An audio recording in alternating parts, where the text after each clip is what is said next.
باركوها ليلة الأفراح.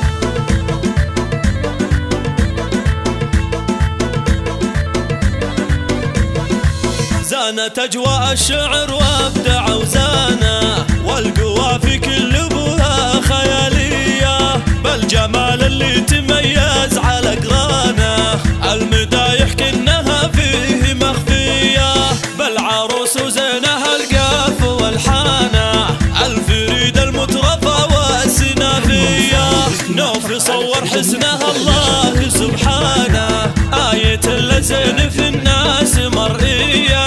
العروس النادرة نوف سلطانه، للعروش تربعتها ومعلية، باركوها ليلة الأفراح عنوانه، افرحي يجمل عروسة مثالية، نوف انت للحلا دوم تبيانه، يا الأميرة اللي بالأوصاف مكسية،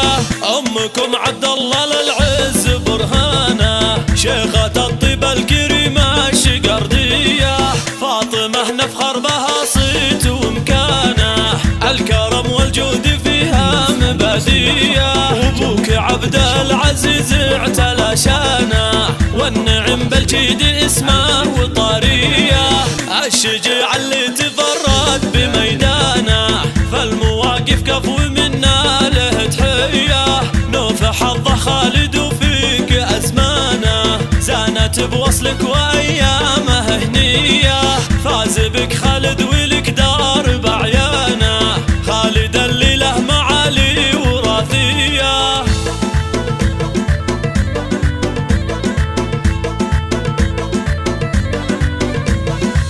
زانت أجواء الشعر وابدع وزانا، والقوافي كل ابوها خيالية، بالجمال اللي تميز على قرانه، المدايح كنها فيه مخفية، بالعروس وزينها القاف والحانه، الفريد المترفة والسنافية، نوف صور حسنها الله سبحانه، آية اللزين في الناس مرئية، العروس النادرة نوف سلطانه، للعروش تربعتها ومعلية، باركوها ليلة الأفراح عنوانه، افرحي يجمل عروسة مثالية، نوف انت للحلا دوم تبيانه، يا الأميرة اللي بالأوصاف مكسية،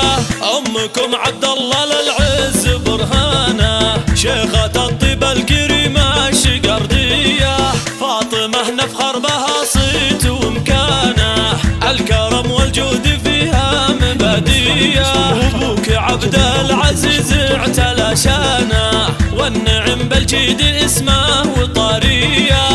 الشجاع اللي تفرد بميدانه، فالمواقف كفو منا له تحية، نوف حظه خالد وفيك أزمانه، زانت بوصلك وأيامه